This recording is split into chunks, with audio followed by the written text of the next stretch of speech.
I guess that.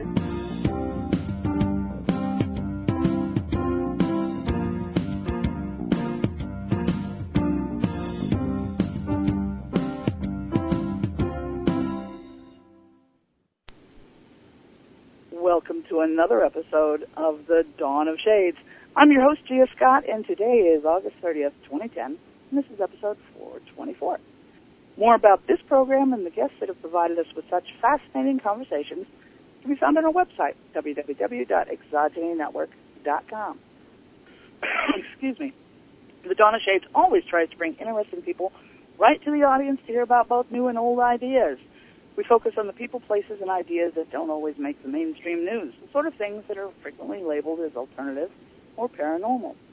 Now, for the show tonight, if you would like to have a question asked or make a comment, you can email me at gscott@exogenynetwork.com or send it through the virtual auditorium on Pal Talk by text. I do monitor the email during the program, so if you're listening outside of the virtual auditorium and would like to have a question answered, please email it to me and I'll ask the question for you. In the virtual auditorium, just put it into text and I'll try and catch it as the screen scrolls. If I don't catch it the first time, feel free to repeat it again. And for those of you listening on a podcast, please go ahead and email me. I will try and get your questions answered for you as well. Now, for those of you who like to feel connected, you can find me on Facebook and Twitter. You can link to me there. There's also a Dawn of Shades fan page on Facebook, and you can look for that as well. For the readers and the foodies, check out the articles and blogs. You'll find some material that might interest you, too. Now, tonight's program is perhaps a step out of the comfort zone, out of the topic arena that this program normally spends its Tuesday evenings, away from the realm where people are normally safe in conversation and public discourse. It's a topic that normally is relegated to the fringe areas of the paranormal world, a place where few dare to venture, and many may find disaster pursuing them to the end of their days. Now, what is this topic? Alien abductions, and most particularly, the people who go public with their experiences. Before we even start on the topic, this program is not about discouraging people from public disclosure, but rather to prepare them for the potential obstacles that they may face and therefore allow them to have the appropriate responses prepared in advance. That old saying, forewarned is forearmed, something like that. Now, not every abductee faces the same issues. Each individual faces unique problems because of the individual nature of our lives. For some, the problems occur with their profession. For others, it's with their family life. Some may face legal issues. Some are ostracized and ridiculed by their communities. And others may face pressures from their religious community. So, being forewarned, you can be prepared for what could happen. And tonight, we have an interesting assortment of people to talk about this topic. November Hansen has joined me as my co-host, and we're going to hear from Daryl Sims, a well-known investigator in the field, in this first segment of our discussion. Later on in the program, Joe Montaldo, another investigator, will also join us. Daryl, would you be so kind as to introduce yourself to the audience so they can know a little bit about you and where to find your website and whatnot? Certainly. My name is Daryl Sims, and I'm a licensed private investigator in the state of Texas. And my background is 3 years as a senior military police officer during the Vietnam War.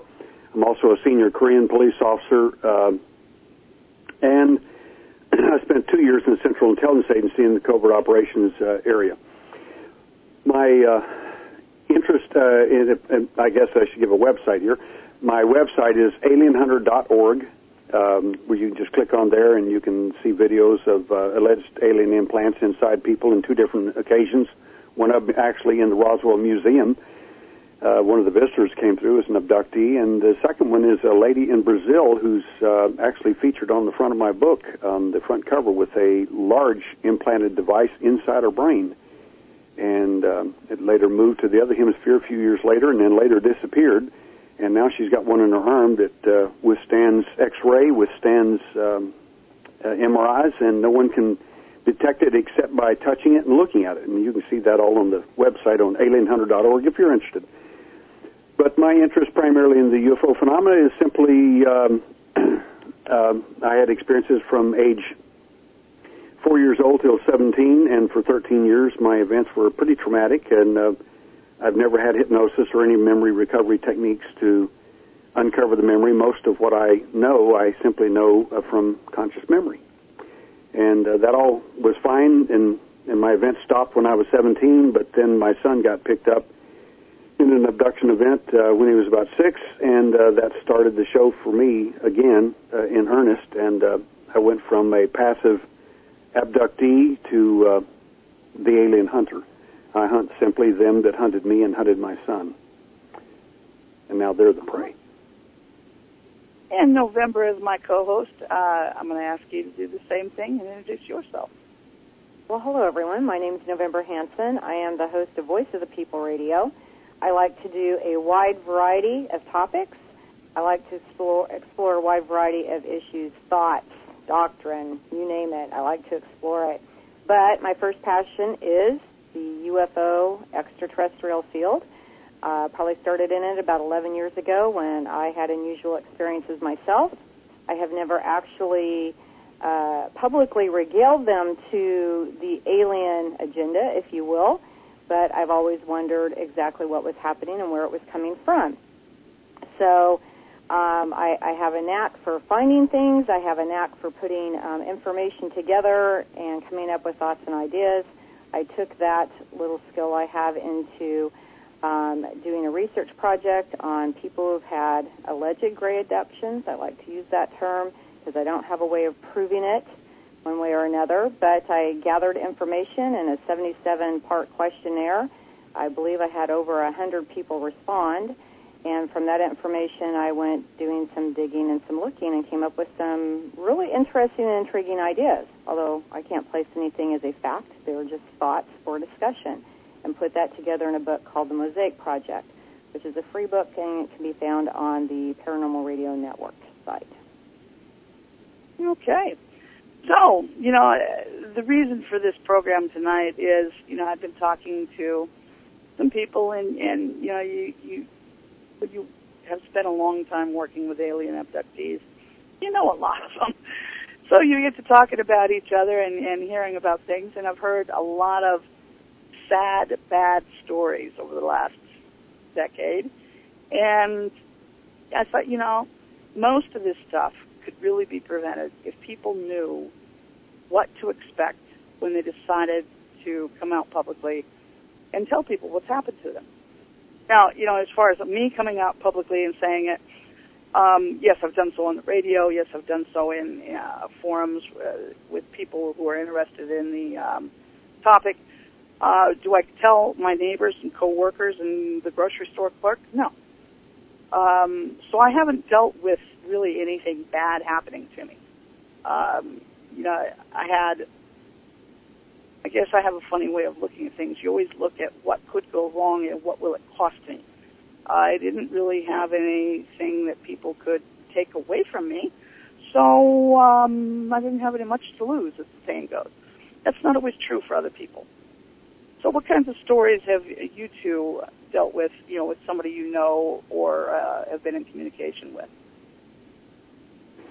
Well, one of the last cases that I dealt with was one that I am rather interested in because our primary focus is upon physical evidence. We also have a support group online support group for abductees and contactees both, and where their views are allowed to be exploited and shared and so on without any fear of reprisals or anything regardless of their views.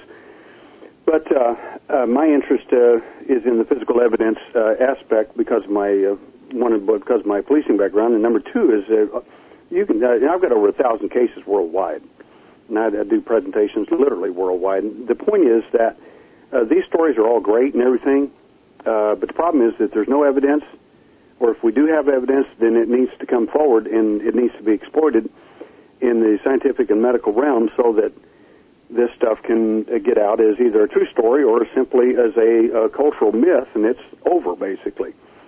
And what we've done in our realm is we've done 24 surgeries to date on people with alleged alien implant phenomena, something I discovered back in 1960 because I was present during the event when it happened to me, during an implantation in my nasal passage in age 12 in Alamogordo, New Mexico. With the bottom line is that this individual assaulted his captors one night. He well prepared, and he knew eventually one day these guys would make a mistake, and they do. They do make mistakes for a number of reasons, but that's neither here nor there.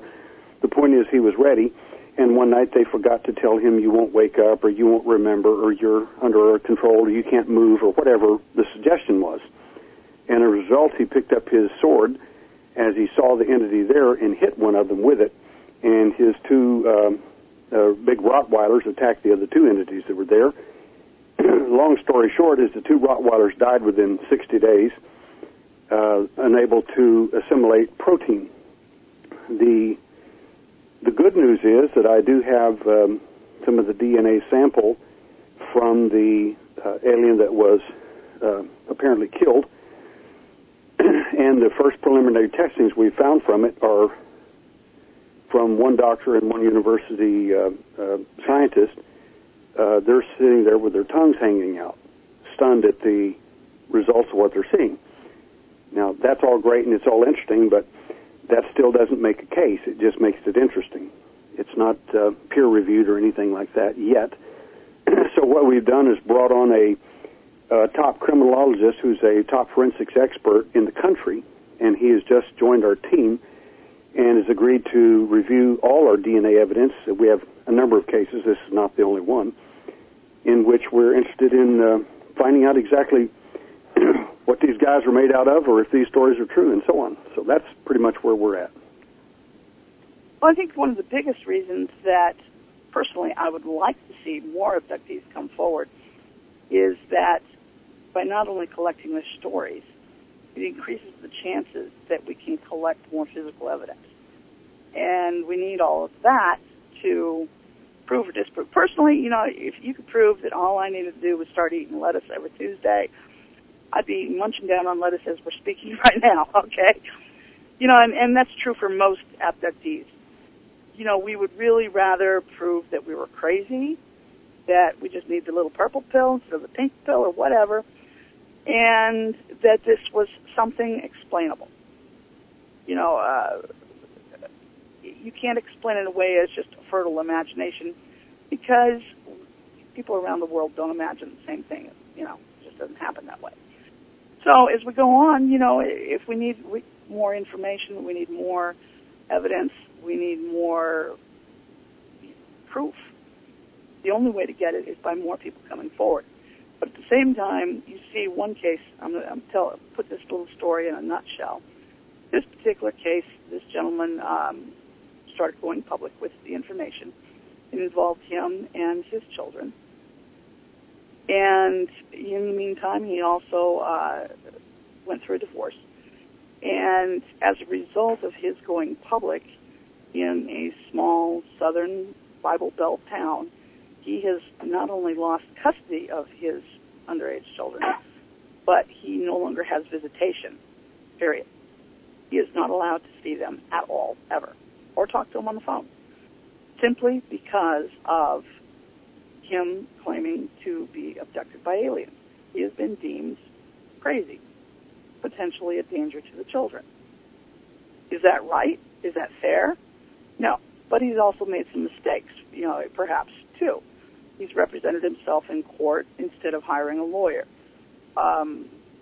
It doesn't matter if you're adequately prepared to represent yourself, it damages your credibility. So without legal representation and so forth and so on, he's not getting a fair hearing. He went into the situation ill-prepared and under the misconception that truth and justice was going to prevail. It doesn't work that way in the real world. So that, was his story. Now, how it's going to play out is as more time passes. Who knows? Maybe he will regain visitation rights. It's very unfortunate in his particular case that it's gone this way, but it's probably not that uncommon a story.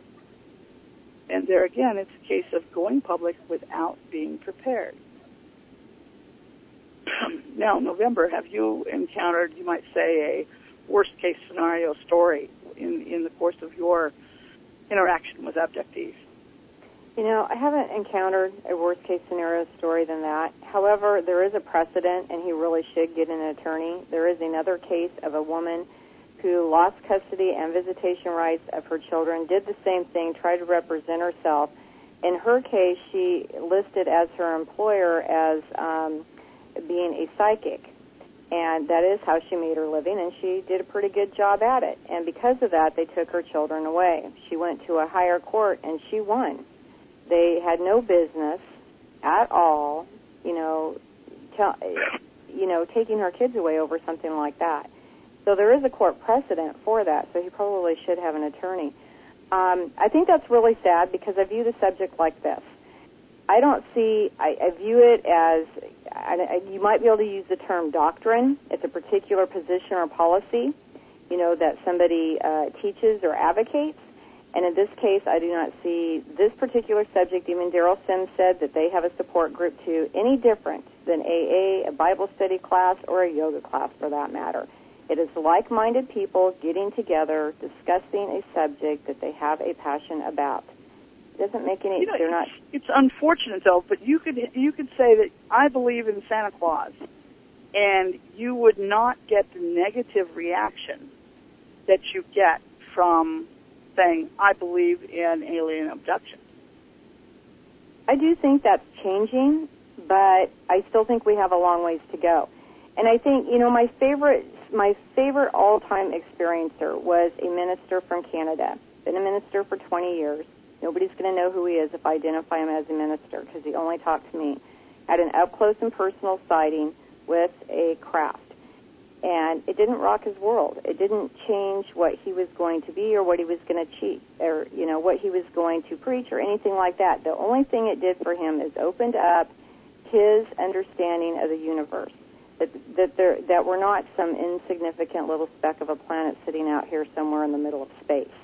And that there was other life. And there was an easy, justifiable way for him to do that. I guess what I'm trying to say is that I don't understand why the subject is so complicated and why people fear it so much. I agree with November. I think that, I can give you even a real personal event. A year and a half ago, a gentleman came to, he was a pastor in a Black Baptist church here in Houston, a fairly decent-sized church, and he came to Roswell, felt like he had been led there by the Lord, and after he got to Roswell, he found myself and 6 other people, Stanton Friedman and all the people on the board there, investigators on the board at Roswell, the museum, and he asked a number of questions, and a couple of his questions were geared toward the spiritual, but it wasn't, quote-unquote, a biblical situation, and he was just inquiring if anybody had any information in that realm, and I told him I'd be glad to talk to him about it privately if he wanted a lot more information. He said yes.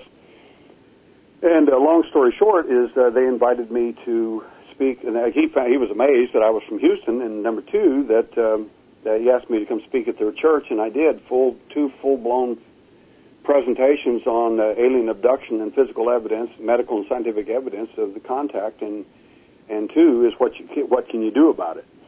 So I did those 2 presentations, and unlike some of the conferences I've been to, they weren't. They insisted to pay me, and I said I don't do that. I don't take money for this. That's not the purpose of what I do. And he said, no, we insist. And the point is, like I said, he was a pastor. And the second case was all-black family back in Pennsylvania. This was 2 years ago. And I took a forensic psychiatrist with me from the UCLA and several other people as well. And in fact, the guy that runs the Black Vault was there doing the filming. And everyone in the family are all Christians. And the wonderful thing about the whole thing is they're all abductees with the exception of one person, and that's the father, who was a Black Baptist minister. Now, he was having a real hard time with all this, but you can't stand there and call your wife a liar, and you can't say all your grandkids are lying, and everybody else is lying, and especially when there's evidence, and including the entity that leaned against the wall and left his print of about 13 to 14 inches tall handprint on the wall. And later, I, of course, removed that entire section of the wall and brought it with me for DNA evidence.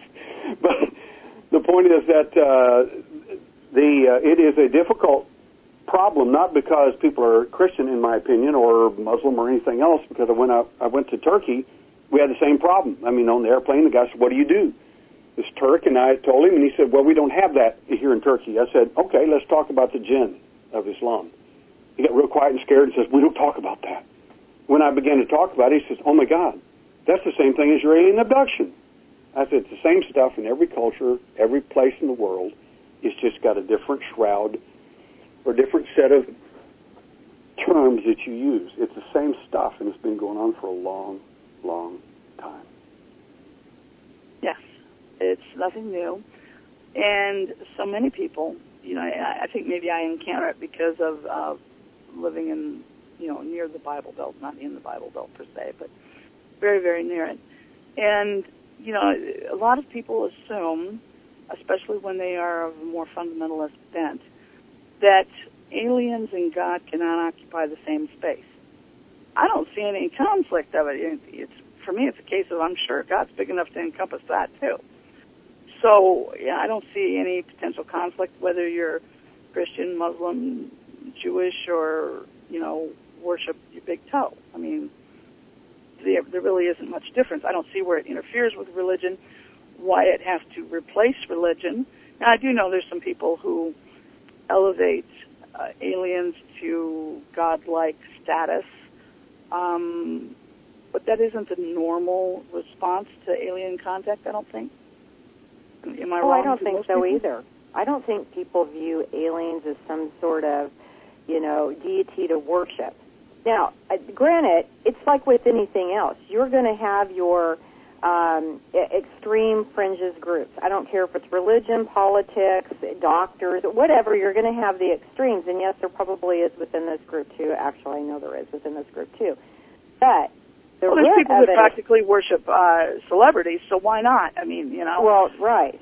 But overall, in general, I haven't really seen that in all the people that I've had the opportunity to speak with, and I'm talking a global body of people, not just people from the U.S. or Canada.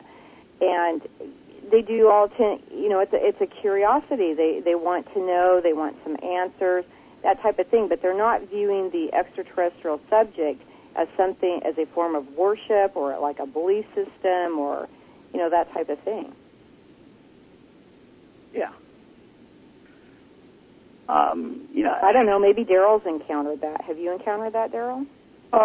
We've got a few people that, by and large, the people on the fringe, on the fringe is literally of either worshiping these entities as if they were, and I addressed that in my first book on the Evidence and Light, where I talk about to Ted Oliphant, who's probably got everybody off on the cattle in the human mutilations years ago, and his work was hopscotched off of by many people. But the bottom line is that I told him there were several groups of people that were doing, several entity groups doing the cattle mutilations, and he wanted to know who they were. And I said, well, one of them is them, and I pointed upward. He said, what do you mean? I said, the alien. And I said, and their evidence for what they do is so distinct and different than what humans do, it's easy to spot. He said, who's the next group? I pointed sideways. I said, our guys. And he said, who's that? I said, the intelligence community, specifically, in my opinion, NSA, which is 8 times the size of the Central Intelligence Agency. And he said, who's the other ones? And I said, the other ones are, I said, this is kind of awful. I said, the evidence showing that these people, in my opinion, are people who worship these entities and think they're here to save the planet, fix the ozone hole, and so on, which they haven't done or even attempted to. And I said, but the point is, they sometimes mutilate some of these animals and things, in my opinion, for the purpose of garnering attention from these entities in hopes that these entities will realize, oh my gosh, these guys are like us and they're really super smart or super whatever. And I said, and I don't think that's going to get them any attention anyway. And he says, well, he said, I'd never thought about that. And I said, well, some of the, you look at the wounds of some of the animals and others that have been mutilated, and I said they are distinctly different, clearly different. Some are done obviously not by non-human, and others are done by people of good technical skill. They're skilled surgeons, and they're probably working there in the intelligence community. That's almost like comparing monkeys holding a book and staring at the pages intently to someone reading in a library, though. You know, as far as comparing intelligence-inspired cattle mutilation with an alien mutilation, it's mimicry, but, you know, is it really particularly accurate?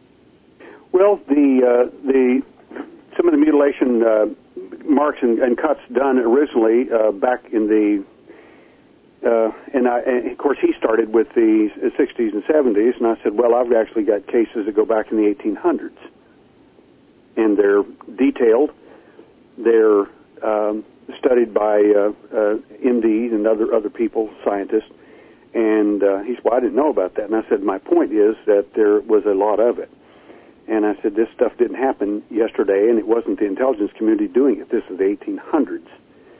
And I said, so that clearly puts most of everybody else, like CIA and everybody else, out of the picture, because they weren't even in business until the 40s.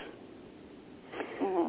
And the second thing is the nature of the cuts themselves. I said, you can actually determine, based on the skill and the type of objects used to make those incisions. Some of them were laser. And the problem is, back in the 60s, with the lasers that we did have, would require a truck about the size of a milk truck to haul it around. And, of course, there's no prints or anything out there anywhere near these mutilated cows sitting out there with no footprints or anything else near them. So that kind of eliminated, again, most of humanity. And then later, we would find some of them that were obviously cut with surgical precision, but not with laser, which would indicate a human aspect to it. Uh-huh. So, Daryl, what you're presenting is almost like a cargo cult mentality, like something was going on beforehand, and then other people who've seen it and thought, you know, here's something bigger than me, bigger than life itself, kind of mimicked it, hoping to bring them back. Oh yes, in my opinion, and I'll give you an actual, honest to goodness, I swear on a stack of Bibles, life story. After we did the first public 2 surgeries in 1995, I'm on the airplane flying back, and I've got the evidence in my hands, basically, in a little sack there, and I'm sitting next to this guy with a beard, and he says, "What you got there, son?" And I said, "If I told you, I doubt you'd believe me." And he said, "Try me." And so I told him. He says, "Wow, that's pretty neat. That's amazing. That's great. I'm a scientist, and let me tell you what you need to do with that stuff." And I said, okay. And he said, first thing you ought to do is you need to reinsert those implants back into a living host. And we talked for about 2 hours on the airplane, flying on the way back. And I said, you wouldn't be interested in knowing, would you have a host in mind? And he kind of smiled and says, yeah, me. And I said, how long have you been a Rosicrucian? And his face got red. And he said, I'm a scientist first. And I said, I understand that. But I said, your interest is beyond your science. You just use your science to exploit what you do. He said, that is true. He said, I'm quite wealthy, and I can afford to do that. I said, I'm sure you can. And anyway, that was right there on the airplane, and he was, this stuff installed him.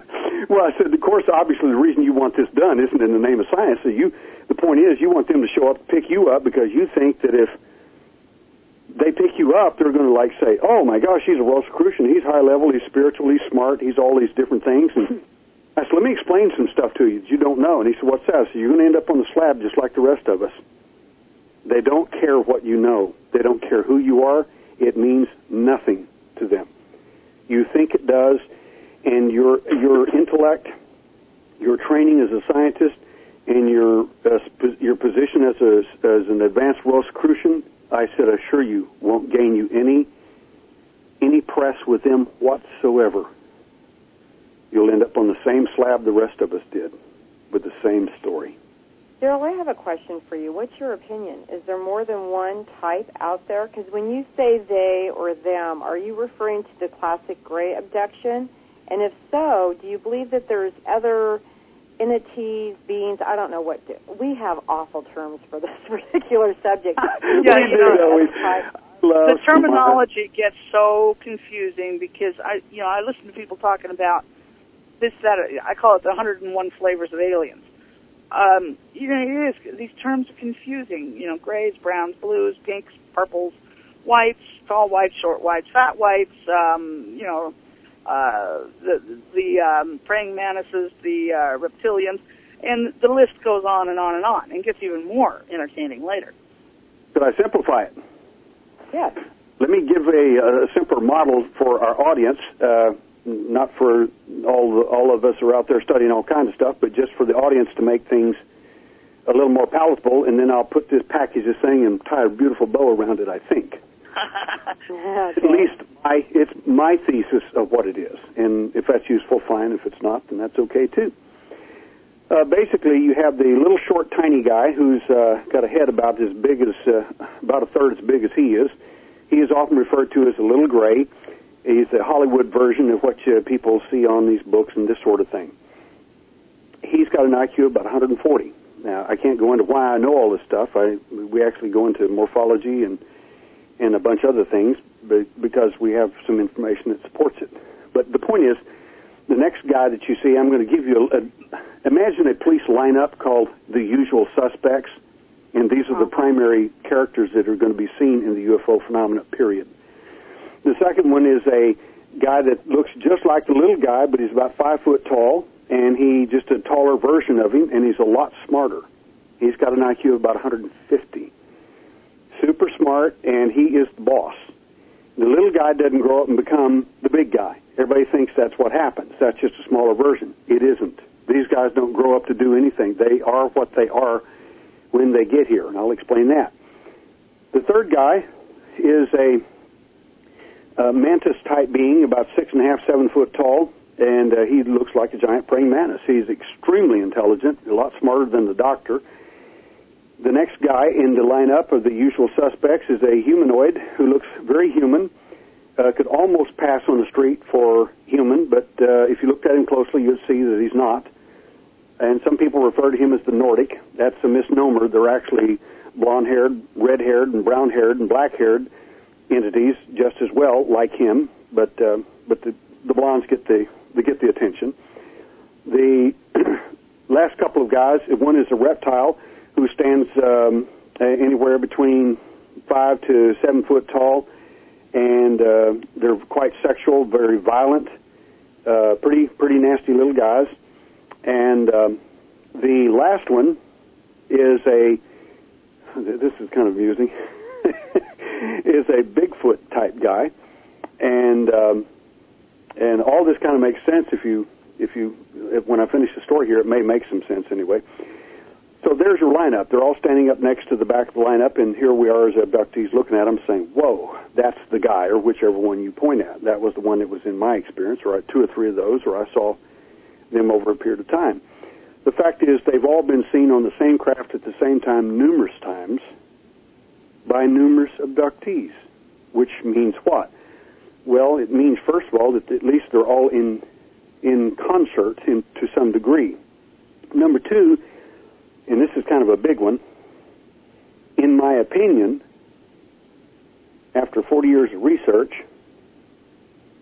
I've come to the conclusion that they are in fact not 7, so to speak, metaphorically speaking here, 7 different races of alien.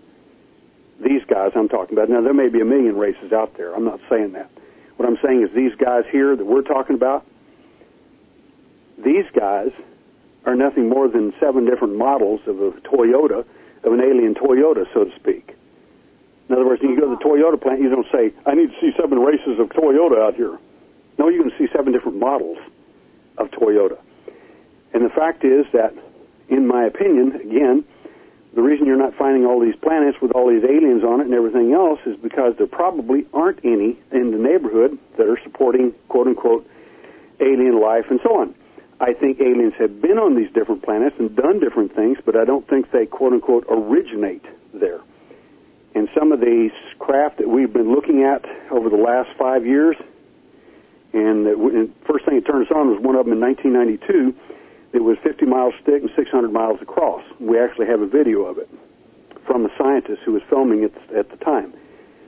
But these craft are so immense and so huge, in my opinion, what you're looking at up there, and there's one currently, in my opinion, in the rings of Saturn. It's about 2,000 miles long. What you're looking at is a cosmic alien GM plant, manufacturing plant for more of whatever it is they're making. And I suspect it's more of their kind, for whatever reason they're doing it. Now, you know, Daryl, though, in terms of evolution, you can have a species. I'll just take humans, for example, just because we happen to be sitting here. You can take this species, in a million years from now, it can split off into several different, they're still humans, but they look totally different. You know, they could be short, stumpy little things with short little arms, or, you know, very tall. If you go to the MSNBC site where the evolutionists have kind of did that for the human race, they split off in quite a few directions. But root speaking, they're still part of the same race. They're still rooted to the same humans.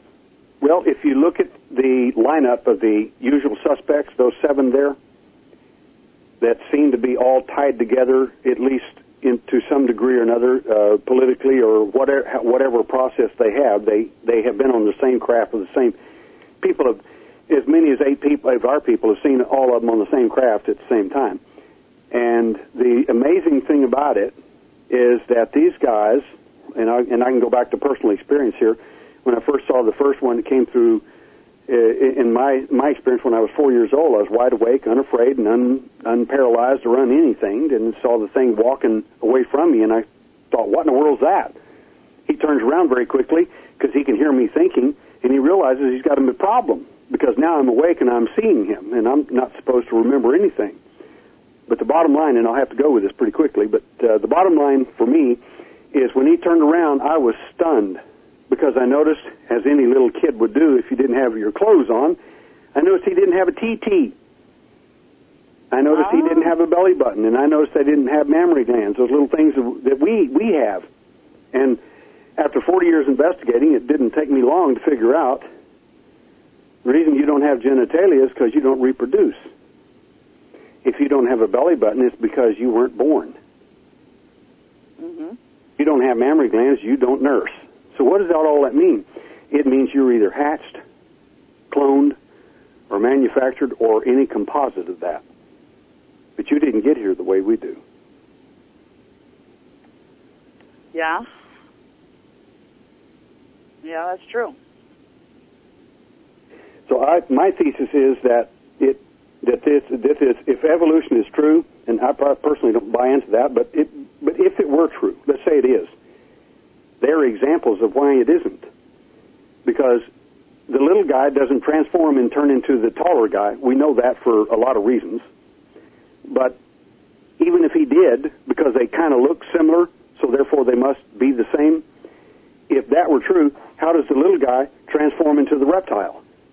And then the reptile transform into the 7-foot insectoid, and that transfers into a human who later turns into a Bigfoot. I mean, none of that makes sense. It just absolutely stretches the credibleness of witnesses to even tell this stuff, to say this is exactly what I'm seeing. This is, I mean, and for you to test them and find out they're telling the truth. I mean, wow. I mean, it's just stunning, and it makes no sense because if if they're races of people, they sure don't. They kind of do things a little differently. And anyway, from my perspective, that just doesn't fit. The mere fact that most of them do not have genitalia, and again, I'll reference this, they're not made to reproduce. Some of them were. Most of them were not. So one has to ask the question, is who's making whom? Yeah.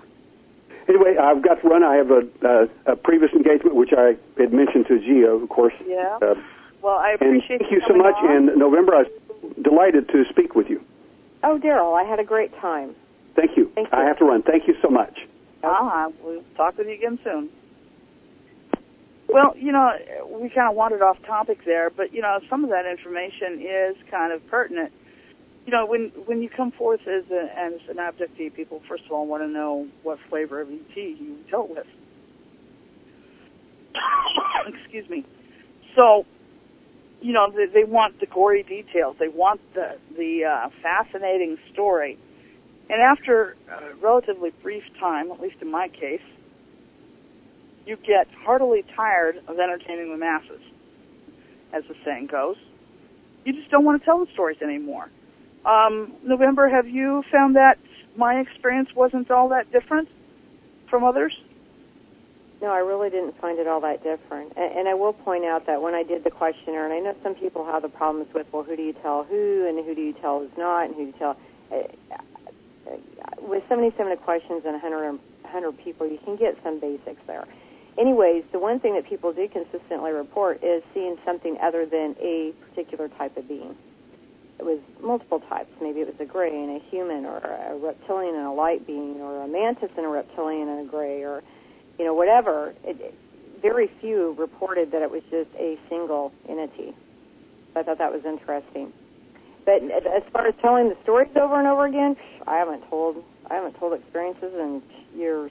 It doesn't. It gets really, really tiresome. I mean, it does, because so many people want to just come and get the thrill. It's like listening to a storyteller, and I guess they don't realize you're sort of bearing your soul here. That abduction experiences can be very traumatic. They can be somewhat embarrassing. There are many, many things. Hello, may I help you? It's still Daryl. You still got us. Okay. I don't know why. I have no idea either. I don't know. Okay, I'll let you go then. Bye-bye. All right. That's funny. Oh, live radio always gets, interesting things. Yeah, well, you never know what you're going to get, I guess. But yeah, you do get... Well, you're leaving yourself open for ridicule. You're leaving yourself open for being categorized as, some kind of nut. patient or nut. You're leaving yourself open to, some people are just fun-loving about it. They might do some cheesy thing, like my husband, he went and bought this green alien giant flying disc thing and put it in my studio, and I'm like, oh my gosh, that's so cheesy. He says, I know, but I thought it was funny. And it was funny, it was in good fun. He wasn't, trying to ridicule. But not everybody ridicules in good fun. They're actually trying to make you feel bad. Exactly. They want to make you feel like that there's something wrong with you because, you know what, Gia, you might think just a little bit differently than they do. Heavens. That's wrong. Right. I mean, the whole thing is just ridiculous. I've watched it over the last 11 years, and I have noticed this, though. People are more willing to come out, but I still think that they tend to stick towards their little groups. They're like groups, the like-minded people, the ones who've had experiences. Gia, you and I both know in our experience with this, having, a room with Joe open, and people would come in, they're very quiet, they don't say a whole lot. These are the ones who want to express, I've had this happen to me. And eventually, they'll contact somebody. They pick somebody they feel comfortable with. But, it can take them months, years even, before they'll actually relate, whatever, because there's always that fear of ridicule, which is ridiculous. We shouldn't have to fear stuff like that. We should be able to be a person, speak our minds, life, liberty, pursuit of happiness, all that kind of stuff, and not worried about somebody wanting to stick us in a hospital someplace and give us pills. This is ridiculous. Right. The whole thing with being an abductee and coming out is, first of all, you do have to be prepared to deal with the ridicule. Whether it's in good fun or it's mean-spirited, it doesn't make any difference. And you're probably going to get all of it. Right. And then you have to take into consideration what are your risk factors. Yeah. And those risk factors vary a great deal. For somebody in certain jobs, coming out as an abductee could be potentially risky. Yes. The whole issue really is it shouldn't be. Okay, we all know it should not be a problem.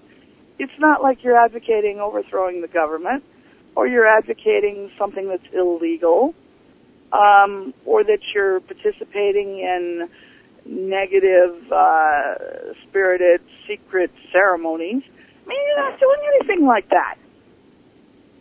And you know what I really like hanging out about these people? This is what I have found. Now, of course, you always have your exceptions, but as a rule, they're family-oriented. You know, they're dedicated and devoted to their families. They're hardworking, no matter what part of the world that they're from. You know, they believe in responsibility, you know, to themselves, to their communities, to their countries, whatever that happens to be.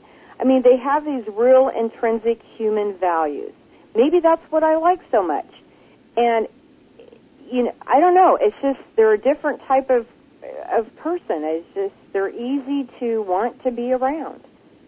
Well, you know, I think, too, you develop a level of tolerance that maybe is not existed in mainstream society. As an abductee, when somebody comes to me with a screwball tale about an experience, at first you're kind of going, oh, yeah, right. Yeah, uh-huh. Well, you think about it a second or two, and then you start comparing it to some of your own experiences, which may be just as off the wall, just as peculiar, just as impossible to explain. And you're like, well, you know, that's not completely impossible. So then you take whether or not you believe this experience to be true based on the person's overall credibility with you. You know, we're not trying to prove it to the world at that point. Right. You know, we're just sharing experiences between two individuals, or in a small group usually, and, you know, at first you're like, oh, yeah, aliens came and ate your strawberry ice cream and drank your root beer, and then they left. Well, then you think about some of your own experiences, and you're like, well, it's possible they did. Well, you're developing that non-judgmental quality. You know, you're not running around judging every piece of society based on what's happened to you. Because not everybody experiences life the same way you do. Right. And I think that plays across in this particular subject, too. You know, the other thing I found, too, is that people, they like getting together, they like theorizing and talking about the subject and that type of stuff, but they also have other passions. I happen to know you like to cook, you like to camp. You know, you have other, you know, real normal human passions, I guess, if that's what you want to call it. I like gardening, I like to read, I like to play with my granddaughter. You know, not all life, and this is a misconception out there that people's lives are absorbed by this, but that's not true. Not all life is about, you know, the experience or that type of thing. But I have to admit, okay, a lot of people say, being an abductee changed my life. Well, I can't say that. I don't remember life without abduction experiences. Therefore, it has not changed my life. It was always simply a part of my life, just as much as having brown eyes. Mm-hmm. So it isn't a case of the experience changed my life. Has it shaped my character? Without a doubt, it probably has. It's probably had as much input as having brown eyes. Okay, it's just a part of who I am. It, you know, in the early days, as I was growing up, you know, in the 60s and 70s, going to school and talking about alien abductions was impossible. First of all, and I don't know how common this experience is, when I was younger and I would try to talk about these things, I would have a physical response. I would actually get sick. I couldn't. You know, other than in very generic terms within my own immediate family, I could not talk about any of it. And we couldn't talk about anything specific.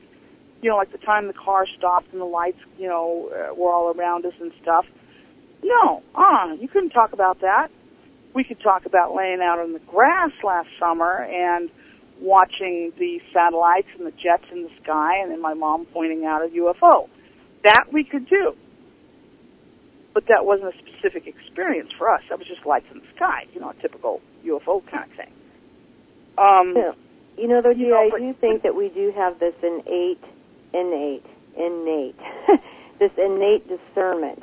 Not everybody, but a good portion of society, on what is appropriate to discuss with the public at large, and what, you know, what needs to be just contained within your families or your close friends or that type of stuff. that might be just a part of human nature, or the other possibility is it is a defense mechanism, that it's already known, maybe not even to you, but it's already known by whatever you're having the experience with, that if you try to talk about this, what's going to happen to you. So you said you got physically ill. So maybe the possibility is that, whatever, if you attempt to, that is part of the byproduct of a safety mechanism. Uh-huh. Yeah. I mean, it's just a possibility. Who's the first person you told your abduction experience? Did you tell and why? I can't remember who was the first person. Please.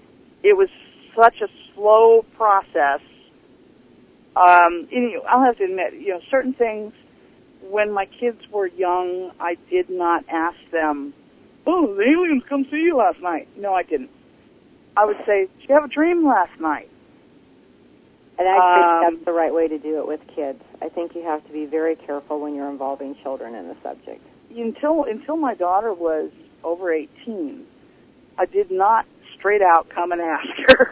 Mm-hmm. Because I wanted her experiences to be untainted by my perceptions. Well, I think a part of it's just a learning process, and I really firmly believe it's the learning process, although you can be with a group of people, it will hold an individual. Everybody's going to take something from it differently, or take it differently, if you want to say it that way. Somebody asked who the first person was. I can tell you it was C's. C's is no longer alive, but we were having experiences at the same time. I would not classify it, though, as an abduction experience. It was just unusual experiences, and we were all having them at the same time. Abduction experience is really kind of wrong, because I would actually refer to them more generically as contact experiences. They don't always involve a physical contact. They're taking you away from where you were at to some other point.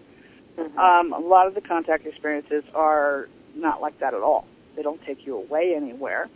They may not even physically be there. I was going to say, sometimes the experience, it's kind of complicated. It's really hard to explain, but when you're sharing an experience, I don't know, in visualization or I called it or whatever. Non-physical contact is what I called it. Whether you want to call it download, upload, sideload, whatever. Right. Non-physical contact experience. Mm-hmm. Yeah. But we are now coming up on time to take a break. So, folks, I need some coffee. While we're away from your computer, check out our website, www.exogenynetwork.com. Stay tuned. Donna Shades will return with our topic about alien abductees and what happens when you go public, as well as our second hour guest will be Joe Montefiore.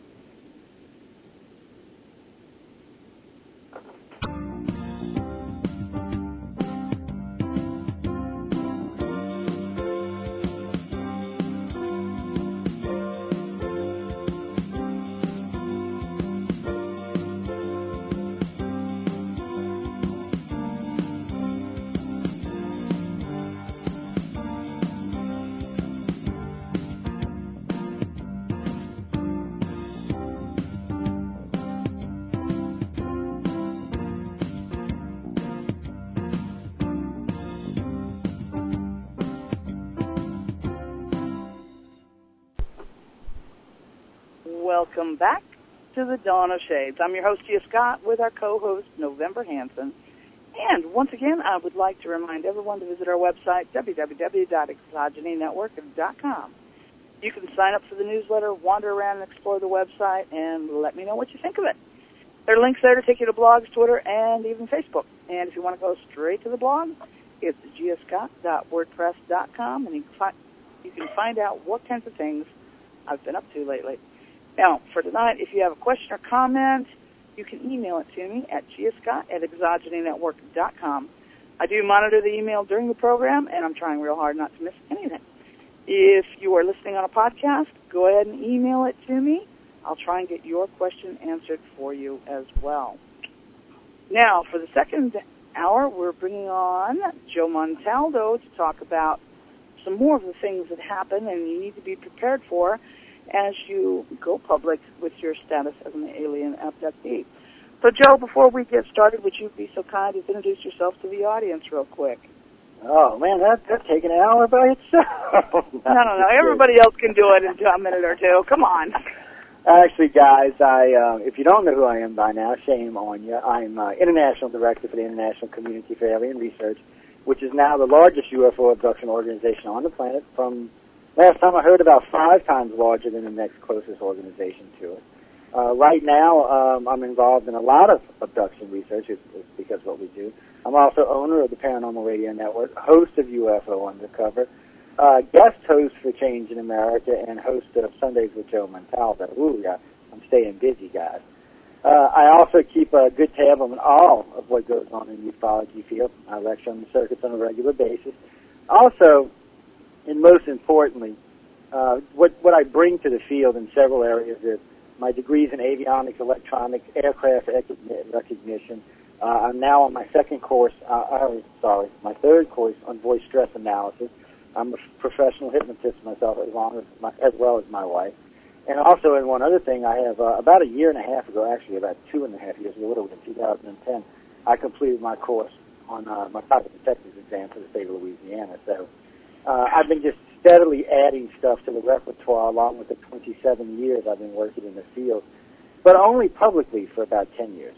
Before that, it was all private stuff done behind the scenes or through MUFON or organizations along those lines. So that's fast. Look, see fast, Gia, fast. Okay, there's Joe Montalvo in a nutshell. He's sort of overflowing there. But all right, Joe, I know you heard the earlier part of the program with Daryl and whatnot. Mm-hmm. We've been talking about the things that people need to be prepared for as they go public with their status as an alien abductee. I told the worst-case scenario of all the stories I know of, and we've talked a little bit about that. What would you say is the worst-case scenario that you remember best in all the people you've dealt with? The worst-case scenario I remember was a husband and wife committing suicide. That was actually the worst case. That was back in 86 or 87. The wife came out public, was getting some ridicule but making some headway. The husband came out a year later. He came public. After he came out, it was pretty much just ridicule after ridicule after ridicule. As most of y'all know, there wasn't much in the way of support groups back in the day. There is these days, but there wasn't much back then. Needless to say, to make a long story short, after about a year and a half, somewhere around, it was about a year and a half after they came out, it was a homicide-suicide. The wife shot the husband, and she shot herself. And the note left behind was simply said something along the world wasn't ready for this. That's actually the worst-case scenario that we've been involved with, or I should say I've been personally involved with. Most of the time what we find is a contactee will come forward in the early days, and it's mostly they lose their job, may lose their spouse, may lose their friends, may lose their loved ones, may lose their family, may find themselves completely and totally alone. But in today's society, it's a little different in 2010. There's several good support groups out there, not including our own, but there's several good other ones out there. There's a lot more people to talk to in the field. There's a lot of ways to get help now that there wasn't before. And there are people that will sit and listen to what you have to say without judging you. So 87, 97, 2007, you can watch over each decade how this has improved. And it's improved mainly because of organizations like this one, people like a lot of our friends in the field that work in the field, like Yvonne and Darryl and Jim and others, that daily put their names on the line, whether we agree with them or disagree with them. They're still out there putting their name, their career, and their lives on the line every day for this. And it makes a difference. I mean, at least ufology now somewhat recognizes it. They can't stick us in a dark corner now because there's too many of us and we're too organized. But you know as well as I do, Gia, and Demi too, y'all have been around for a while involved in this. Even when we all first met over a decade ago, this was still a very taboo subject, not only in the ufology field, but in general. I don't find it to be as taboo in the field anymore, but still, if I worked for somebody, I would hate to walk up and tell them that, well, you know, sir, I'm an alien abductee. I just still, in 2010, wouldn't feel comfortable with it. It's kind of a shame to say I guess that, my thing is going public as an abductee does not mean you need to go around wearing a sign that says, "Hi, I'm an alien abductee. I'm special because I'm an alien abductee." That's just plain not the brightest idea you can come up with. Well, you don't like need to tell everybody you meet all the time. I agree with that. You don't. And actually, if you're a contactee and you're listening to us tonight, you should really limit who you tell, especially in the early days. If you think your spouse can take it or somebody in your family, tell them. If not, find someone that you can talk to, relate to. I'll tell you what a lot of people do. A lot of people will find a chat forum, like the one that we have, and they will come sit and listen for days and weeks, sometimes months, some even years, before they will actually talk to anybody about it. But it gives you the advantage that you can come in anonymously, and you can get to know the people, and you can get a feel for the people before you ever come forward. And there is stuff there, and even anonymous, you can be typing in, at least getting it off your chest that way. So it is somewhat better. Still scared the daylight out of you. Several years ago, more than several, I guess it's about 6 years ago now, I did some research and wrote an article for the ICARS website, as a matter of fact, about being single and being an abductee, and when do you tell the person. No, not only did I ask all the abductees I knew that were single and dating, when do you tell? Do you tell? Should you tell? And I noticed there were some definite differences in the responses. Younger people are like, tell them right off the bat. That way, if they don't like it, you know right without any investment. Whereas people over the age of 50 say, we're like, you know what, you don't have to ever tell them. And then the ones in the middle sort of went either way. So I did some personal research, okay?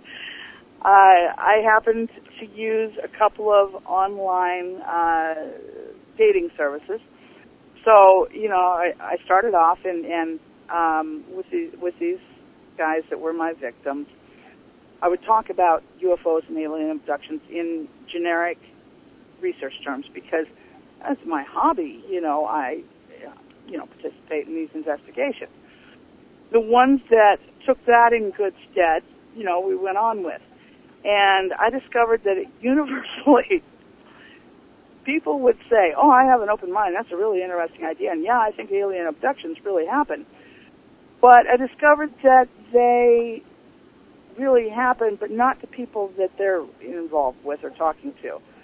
The world's shortest date occurred with me, and, sitting down at a table telling the guy, yes, I'm an alien abductee. Date's over. We haven't made it 5 minutes. You couldn't drink a cup of coffee that fast.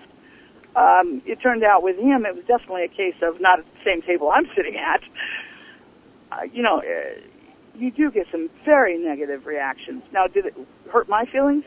No, not really, because I went into this knowing that I was probably going to get a negative reaction, and I wasn't emotionally involved in the process because it was specifically for, research that I was doing it.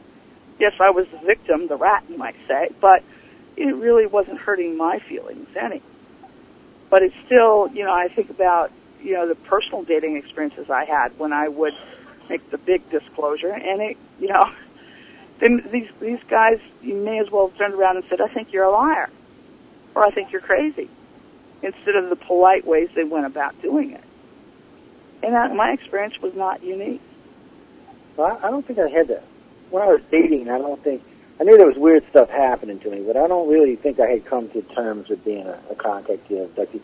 I do remember one time, though, when I was about 5, telling my grandmother about these little gray guys that used to come talk to me at night. But see, it took till I was like 28 before even that really registered in my head and said, whoa, Joe, what were you seeing that day? And I was lucky because I married a contactee, so it's a little different for me. But I remember the first time I ever brought this up in a public place where I worked. It cost me my career. Well, not my career, but it cost me my job. I was a general manager for a very large fast food chain. I'm making really good money, and the funniest part about it was they let me go on Monday. Friday they had given me a raise. Friday they had given me a raise. Saturday I had mentioned to one of the shift managers about we were talking religion and aliens, and maybe that Jesus might have been an astronaut. Monday morning, they let me go. I probably could have sued the daylights out of Void, but it was one of them suits that would have took forever and probably would have been worth the headaches in the end. But and they did give me full severance. They actually, I think, quadrupled my severance. It was like 2 months severance. Still to this day, you call them, they give me an outstanding, excellent reference. You know, and it's just one of those things. So, and it's also one of the reasons I went back into business for myself, because I was in business for myself when I moved to Mississippi. I had sold my business and moved to Mississippi. And that's one of the reasons I came back to New Orleans and opened my business back up, because, frankly, I needed the funding to do what I wanted to do with this, and I needed, more importantly, the time. And when you work a 40-hour week, which all y'all know is usually like a 60-hour job week, you don't really have much in the way of free time, or you're too stressed to worry about other stuff. So I said, okay, I'm going back to work for myself. And it worked. Yeah, you know, in terms of myself, I'm looking at a career change, occupation change, however you want to put it, coming up, you know, in the coming months. And at this point, I have no idea which direction I'm going to go. But will my being public about alien abductions and the other paranormal things that I spend a great deal of my time and attention on, will that affect my job prospects? I don't anticipate it doing so, but I could get a huge surprise, I suppose. Well, you know, most people find it's interesting, and you know, maybe you've developed a little diplomacy over the years too, because I have dealt with people whose belief system was radically opposed to mine. So I've learned how to perhaps phrase things where they don't find it as threatening. You know, because I do explore a lot of topics on the program that I don't necessarily agree with. I consider them to have merit, that it's an idea that should be explored, but I may not agree with it. You know, it's just part of what you do as a radio host. You talk about many, many things, some of which you agree with, some of which you may agree with now and change your mind later, and so forth and so on.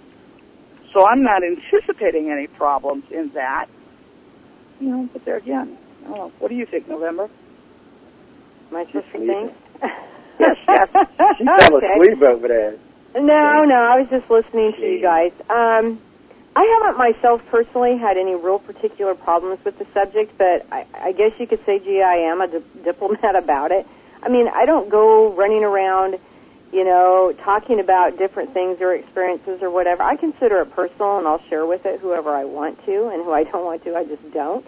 You know, so the lady at the grocery store, the person at the bank, you know, that type of stuff. No, you know, when I was really young, and I don't remember exactly what I said to my mom, but I would say things to her that she would say. Her comment would be, you know, November, that's really interesting, but you're going to have to learn that there's some things that society will accept you talking about and some things that they won't. Now, I don't remember talking about, you know, gray beans coming into my bedroom or anything like that. Just, I don't know if they were thoughts, if they were questions, or, you know, whatever it was. She just explained to me that she said you could have a hard time if you try to talk about this, you know, in an open forum. So I never really did. And, but I think society has changed, too. You know, it's a little more accepting of what people will talk about. I think our television programming has, in some ways, actually affected that. You know, we have Kaku, and we have, I should say his first name, it's Joe Kaku, and, why can't I think of his name off the top? I mean, they're coming out, they're doing these programs, they're talking about possibilities, you know, they're talking about science. I think a lot of the things that we're probably sitting there going, yeah, how long did it take them to do a program like this? You know, way too long. But I think it's making it a little more easier for other people because that possibility is presented in a framework that they can understand. Well, too, maybe my family was unique, but we lived in an area where you might say the greater culture was very different from the inner family structure and the way we perceived the world and religion and a number of other topics.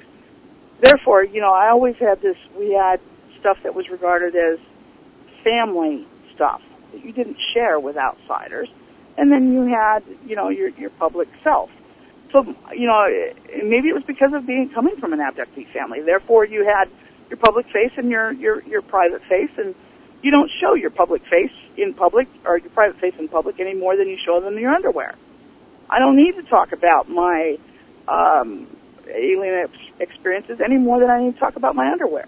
Most people don't need to know, you know? It's okay, G, I don't want to know. Well, it's the truth, you know, and it is very similar in a lot of ways. You know, you don't go out in public without your underwear. You don't live your life without being an abductee. But it doesn't mean you have to talk about it all the time. It's true. Well, no, I don't talk about being in the all the time. I mean, actually, from 7 in the morning till 5 or 6 in the evening, I'm not talking about anything but work, whatever I happen to be doing that day. Every now and then this will come up in a topic with a customer or one of the girls who work at the office, but not often.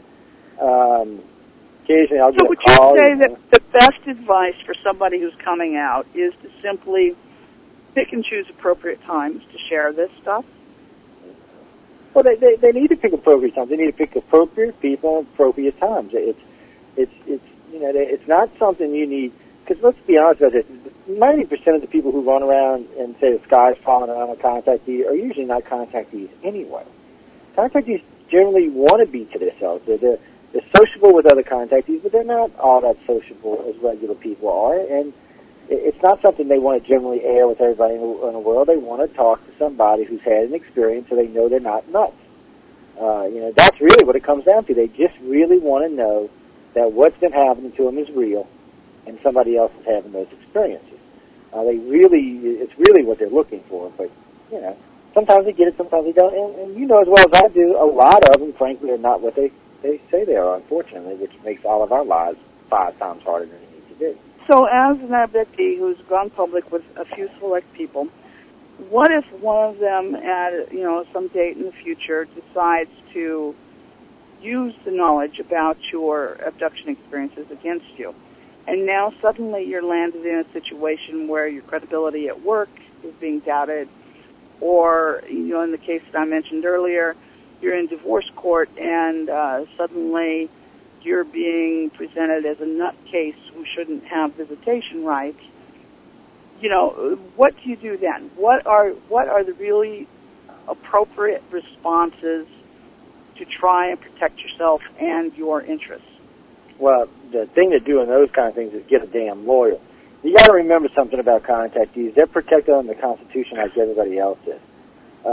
It's something that can't be proved either way. This is something that in a court of law right now, there's enough circumstantial evidence to take this to court and probably even win a court case. But you're not going to prove it in science, and so there's always going to be that argument between the two standards of evidence. The court standard of evidence, which is plenty enough to prove, and the scientific standard of evidence, which there's next to nil. So there's always going to be toward this. So sometimes you're going to have to get a lawyer involved. You can't let people go around and discriminate on you because you're a contactee or you've seen an alien, because every contactee I know can pass a psych test without any problems. It's amazing to me how many contactees work in positions where they're doing hiring and firing or doing psych tests or even doing counseling. So there comes a point where you have to say, look, yes, I've had experiences, but I'm no different than you or anybody else on the planet. I can do this job, and if you're going to hire me or fire me, you're going to do it based on my job, not on my beliefs, which I hate to use that word, but in this society it would be beliefs. So it's a tough one, and you can't let people get away with it. And see, in today's society, there's enough good researchers and enough good evidence that if you educate yourself on the topic matter at hand, you can generally hold yourself with any non-believer or any debunker anywhere. Matter of fact, if you're even halfway well-versed at this, you can usually take them without too much evidence, too much effort. But you got to stand up for yourself. And I'll tell you a little secret, too. I say that, and I know it's hard to stand up on your own. You'll be surprised how many contactees you can probably find in your own local community. You'll be surprised when it gets out, or if it gets out about you being a contactee, how many you can find in your own. I've even been surprised in some of our towns where we have it's a much more rural area, and we're finding multiple contactees in rural towns. I expect that in big cities, but in small towns of 15, 1,800, 3,500 people, you really wouldn't expect there to be, 5, 10, 50, 100 contactees in a town that size. But when it gets out, it gets out. But the best thing for anybody to do, find a researcher you trust, listen to what they have to say, find out what support groups they recommend, start hanging out one of the support groups, and talking about this, but do it in a safe environment where you're not going to be ridiculed. And G is right. You don't have to go around and tell your boss you're a contactee. You don't have to go around telling anybody for that matter. That's why one of the reasons I like Pound Talk for the support group is because when we do open the UFO Alien Phenomenon Room, which is once or probably a week these days, you can come in anonymous and you can talk with actually real researchers and real contactees. And they're not going to ridicule you, and they're not going to hate on you, and they're going to make you feel comfortable. And that's what you need to make it. You don't have to tell your spouse, you don't have to tell your parents, you don't have to tell your kids, even though your kids probably know, because if you're being abducted, it's like a 100% chance your kids are being abducted. So they probably understand. As far as spouses go, well, sometimes the spouse gets abducted, sometimes the spouse doesn't. I have noticed one thing. People who are contactees or experiencers who have spouses that are non-believers or haters generally divorce them and find one of like mind. And you know something I noticed about that? Those marriages tend to last. Just in this group of people that we deal with on a regular basis on the net, I know at least 4 people that got divorces and remarried and are quite happy. And I've just been pleasantly surprised by that, I should say. Because, in November, I thought sometimes having 2 contactees in one house, especially if they're different alien groups, could really make for some really hair-raising fights. But in general, I think I've been wrong about that. I can't admit that. Well, having been married to a non-contactee who did have experiences, and I believe as a result of being married to me, his response to the experiences really accelerated, you might say, the death of our marriage. And it was a really negative experience for me. That's probably not unusual. But, as far as talking about it with your kids, my personal recommendation is that you let them tell you and you don't lead them. You don't tell them what to think or what to believe or whatnot. But that's, that's a personal, raising your kids is a pretty personal thing. I wanted my kids to come away from the experience without me coloring their perceptions. I don't like imprinting things on my kids either. My parents didn't do it to any of my siblings or me, and it's really interesting. There are 7 of us, and we are all very uniquely different. But I grew up in a household where we were encouraged to explore. If we wanted to become a Baptist minister, so be it. If that's where your exploration took you, that's great. We had such a wide variety of experiences and being exposed to different things without, I guess you could say I didn't really grow up necessarily with belief. Other than my mom was believes in God, that type of thing. But we didn't grow up with any stringent belief. And so we are, very different. Experience, I wanted to tell this too because I get a kick out of the story. My husband and I do a lot of landscaping. We're walking up this hill one day, and I just, had him finish one of the ideas that I had, and he says, "Remember, where do you come up with these ideas? They're awesome, but where do they come from?"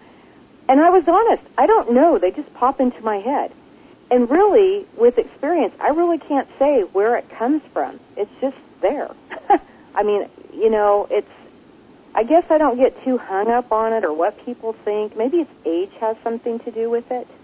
I think 40-some years old, I don't care. This is my life. Exactly. I'm going to live it the way that makes me feel like a good human being. The heck with everybody else.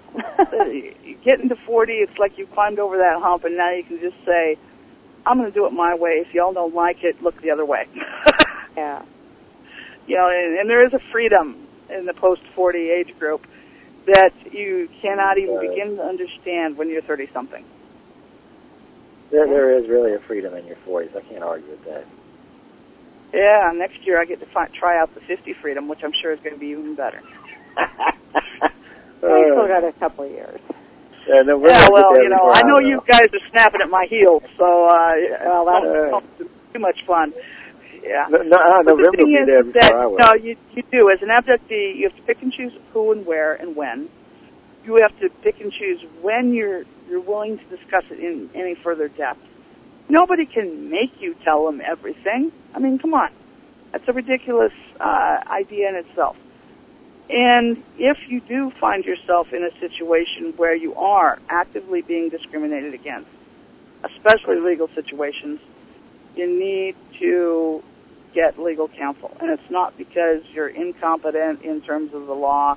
It's all about in how the judges are going to perceive you. Because, you know, we all may say that truth and justice are going to prevail. It's a very idealistic outlook. That's not necessarily true. And anybody who's been there, done that, knows that. That's true. So, yeah. You know, there's some other things, too. There are people out there who have had these experiences. They don't want to be a part of a questionnaire. They don't want to be a part of a study. All they want to know, there's somebody else out there. That's it. I mean, I've had countless conversations over the years. They could last for 2 or 3 hours. Beautiful conversations back and forth about experience, about how it affected life. And then I get a thank you. That was it. That's all they wanted. They just wanted to know that there was somebody else out there. And that was it. They were happy just to go on about their merry way. And there are a lot of people out there like that. They don't want to be public or a part of any groups or anything like that. They just simply want to know there's somebody else out there. And that's it. Now, to sort of change this around, all right, we've talked about all the things that you need to be aware of as you go public, whether you're going to become a speaker about being an abductee or whether you're simply going to tell your wife or husband, whichever the case may be.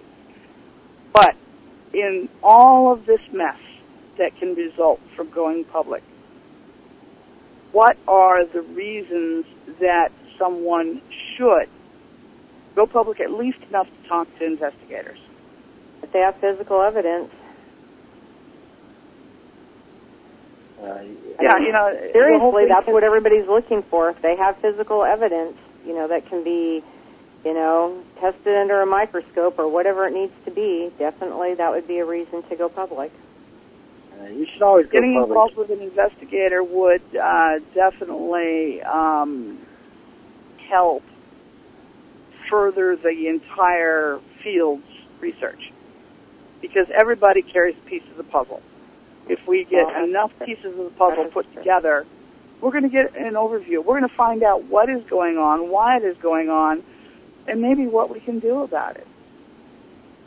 You know what, too? I also, if I was a person I was considering contacting somebody about my experiences, I wouldn't just look up Joe Montalvo and ICAR and that type of stuff and say, okay, that's who I'm contacting, although that's who we want you to contact. But there are quite a few different researchers out there. There are some very good researchers out there. I would do my own research first.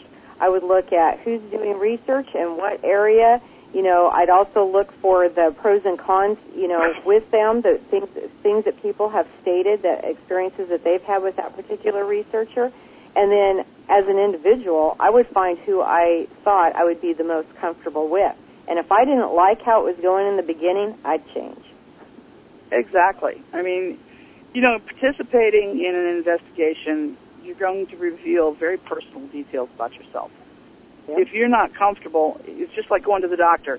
That doctor can have the best degrees in the nation, in the world, hanging on his wall. But if you and him or her do not interact well, they are not going to make you any better than what you were when you walked in the door. So it doesn't matter what kind of qualifications somebody has. It's how, a good chunk of it's going to be how you interact. Yeah, that's a good question. Somebody just asked, do you consider being an abductee, contactee a handicap? I don't at all. I don't either. I consider it liberating, to be honest. You know, you do have this duality of life, okay? But yes, it makes you, I think, very good at compartmentalizing your life so that you can have, this is my work life, this is my school life, this is my religious life, this is my home life, this is my public life, this is my private life. You know, you can pigeonhole things and keep it all straight because you've been trained to do that, you might say. So you're very good at doing that so that you don't carry things with you, inappropriate sections of your life with you to the other sections, you might say. You know, another question is, why would you do research? I have a personal reason for that. My personal reason is the things I get to learn. I mean, you know, I've already told this story before. I was a soccer mom. No, I don't look like Sarah Palin, and I wouldn't even equate myself to her ideologies. But, I mean, that was my life. I mean, that's what I did. I went to work. I did, you know, I had my kids. I mean, I never looked things up. I didn't research things. And then one day, you know, I see this image thing. I thought, you know, that's kind of cool. And I go look it up, and it's like, wow, this is interesting. It was a government research facility. What do they do? This is, I mean, it just started that league of questions. You know, and then you find an answer and you have another league of questions. And it's just, for me, with my multitasking brain, you know, the ADHD thing going on, it's liberating. And so what I'm learning isn't necessarily just a UFO or extraterrestrial, somebody's experience or an idea or thought or any. I mean, we're talking math and science and ancient history and how to garden. Yes, I've actually learned how to garden studying the subject. I don't even want to explain right now, but I mean, you know, it is. It's just you learn so many other things. It enriches your life if you allow it to. And it's like the experiences themselves. Talking to the abductees, you know, the experiences themselves can be very identical, but people's perception of the experience can differ a great deal. For some people, it becomes an overwhelmingly negative experience filled with dread. For others, it's almost the opposite. You know, it's an overwhelmingly fascinating experience, and they're filled with anticipation. Many people fall in between. And, you know, by your perceptions, they seem to be very similar to the way you perceive the world around you. If you are a person who finds the world at large very threatening and very fear-filled, you tend to see alien abduction experiences the same way. And if you're a person who finds the world a great adventure, well, that's pretty much how you're going to see the abduction experience as well. So you have to kind of take the person's personality into consideration with, you know, whether it's positive or negative. Because I know some people, you know, it is so negative to them, and I'm like, well, nothing bad happens. You come back alive every time. You got all your parts. What's the problem? Well, I mean, look at Joe. Joe, you're an example right here. I mean, the whole iCar radio station, all that stuff grew out of this little teeny group of people. You had to learn things. I'm sure when you first started doing radio broadcasting, you didn't know all the buttons to press right off the bat. You had to do some reading, some learning, but all of that was a projection of where you started to begin with. I mean, I could be wrong. I'm just assuming here, just by watching the development over the years. Oh, no, when I started out with radio, when Jeff offered me a job, I was like, why the hell you want me to do radio? I don't know what I'm doing. I still wonder what I'm doing this some days. But it started out from a group, but you see, that's what we were talking about support earlier. It's because I had such a good support mechanism. I know I don't give everybody credit enough as I should, but really, the original Yahoo group, which is only a handful of people, about 10 people, because of that group, all of this grew. The radio station, the iCar. We wouldn't be the largest organization on the planet without it. We wouldn't have 4.5 million listeners without it. Matter of fact, Big Jill had a broken record tonight. Last time I was looking, she was up around 90,000. This was a group effort. Yeah, and I get credit for it more than others do, but that's just because I've been speaking longer than everybody else has. But now, you know, other people are getting chances to get out there and speak. A lot of people are getting out to put out what they think is right or what they think is wrong. It really worked out good. It turned into a good support mechanism, and it gives a lot of people venues that they just would not have had any other way, and it's all thanks to a handful of people. And I can think about even November, the changes in you. I can remember way back in the day, you know, you regarded voice chat even as like, you know, devil incarnate.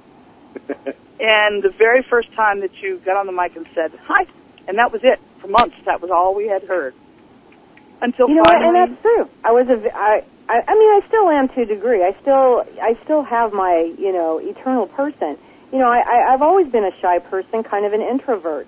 I liked it that way. You know, I didn't like it when people said, well, you got to get out there and, you know, but this particular subject, it did help me become more verbal, to become a better public speaker. Not that I really had that much trouble with it before. It just wasn't something I was inspired to do. Well, now I am. So, you know, here I do radio, and I don't just do ET and extraterrestrial. I explore all kinds of different things. And, yeah, that is part of the experience. It's part of that initial group. It's part of sharing, whatever happened 11 years ago. Absolutely. And so when I say, I can't say that it changed my life, maybe I should revise that. It has provided inspiration, because if anybody had told any of us 10 years ago that the three of us would be sitting on the radio tonight, let alone each of us having at least one show of our own, we'd have all laughed. Oh, I would Yeah, have. we would have. I would have. Yeah, we'd have laughed so hard we'd fallen out of our chairs. And I can remember the first time that Joe said to me, "Oh, you're going to move to New Orleans." And I said, "When pigs fly." Well, pigs have flown, and they flew again. The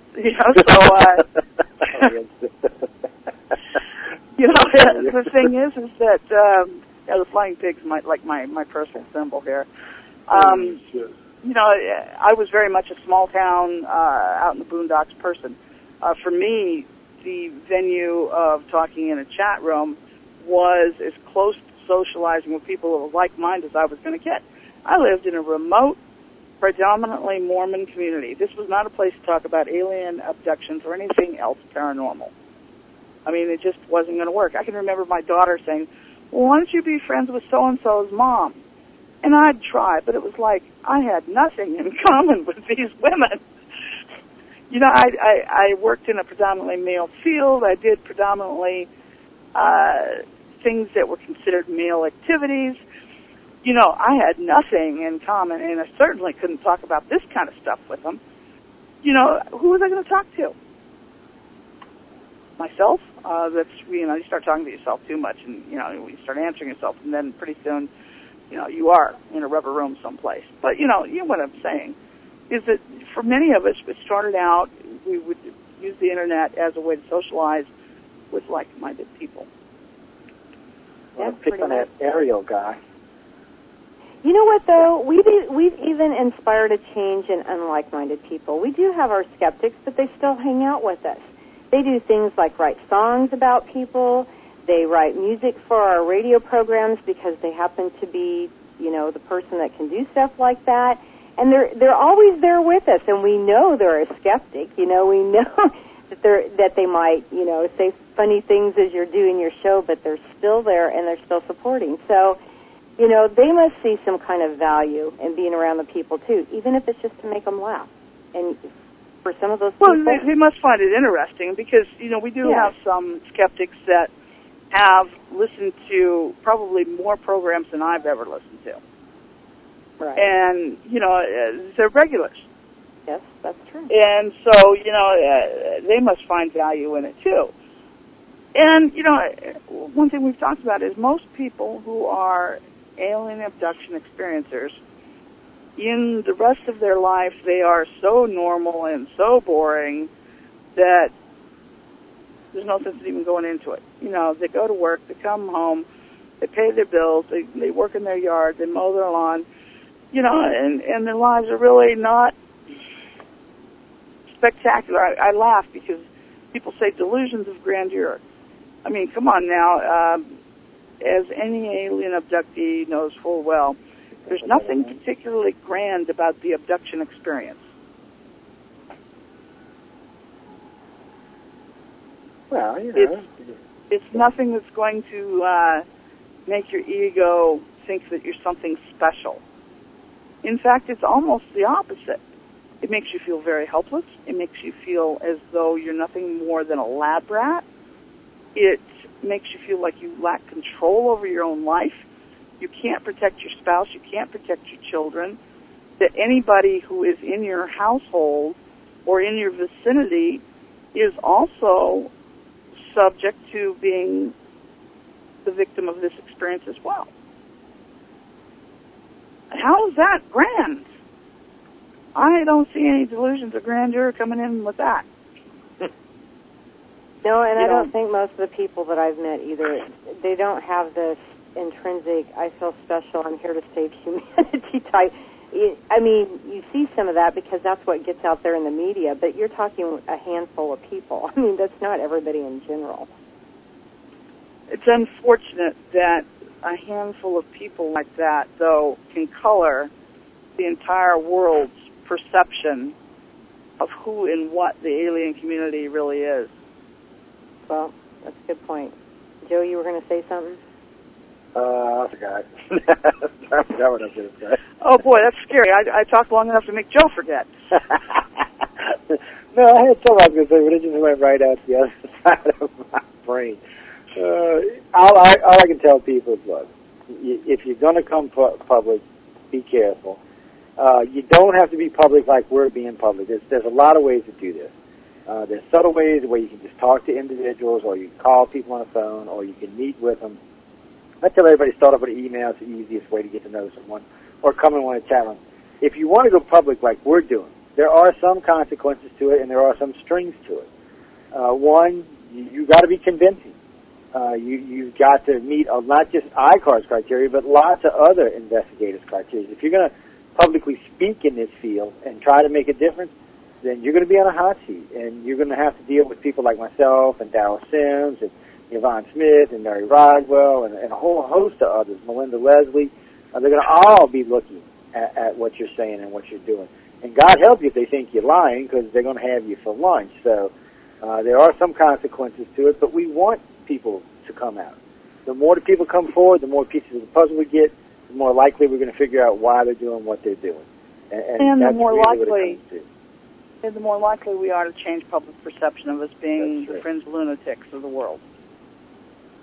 Yeah. You know, if you all stay in the closet, it's never going to change. That's true. Well, and we're not likely to see any legislation coming forward for anti-abductee discrimination suits and whatnot either. So, what's one of the reasons I compare it to being gay? People. Pardon?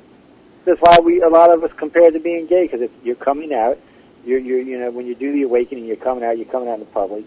There's a lot of the same stigma and a lot of the same problems with coming out as being gay as being an abductee.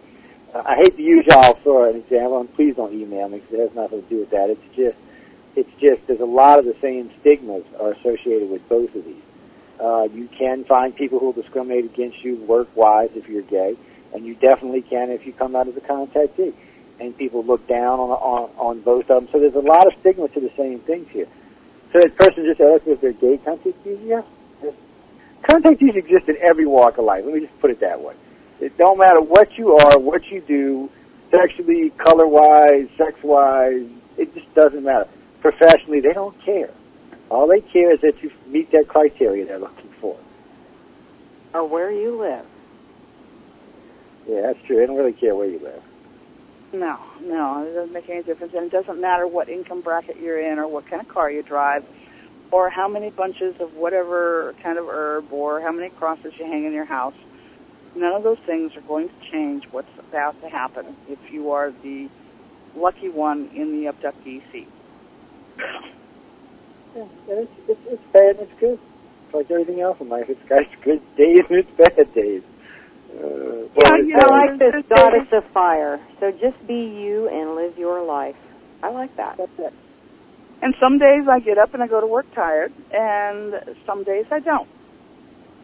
And sometimes I shave my legs before I go to bed, and I need to do it again when I get up the next morning, because apparently my legs thought more time passed than what really had. But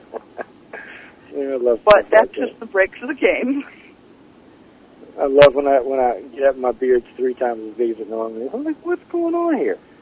Then you got to start, do I want to remember? Do I not want to remember? Should I even try to remember? Just one of those things. Well, I don't have the beard, and I have like 10 little hairs on each leg. That's all I've had my entire life, so I very rarely ever shave.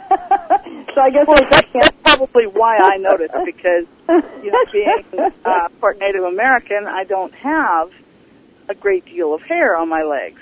Mm-hmm. And so if I suddenly have a healthy crop, I notice, because normally, I don't have to shave very often. So if I suddenly develop a healthy crop, I do notice. So things like that catch my attention. Or when you go to bed with freshly washed hair and get up with your hair being greasy feeling, you question that sort of thing, or you're wearing different clothes than what you went to bed in, or they're on wrong, or whatever. Right. And those are classic things that have happened to people I've heard over the years. Yeah. Yeah, or you wake up in a strange location. My daughter, one time as an adult, this happened to her.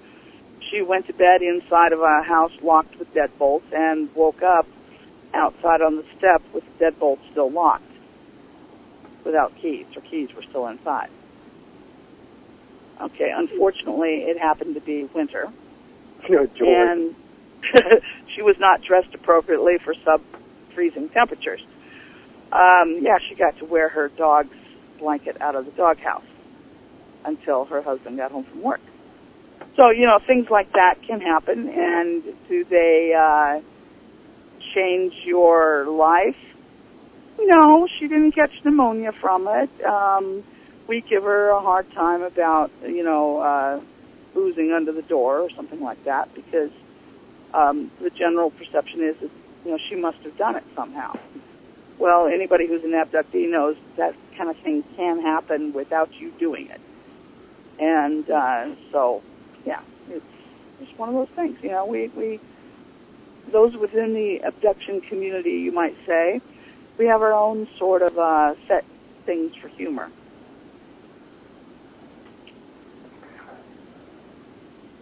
But what would be some last words that we would want to leave everybody with? We're about out of time here. Live long and prosper. Thank you, Spock.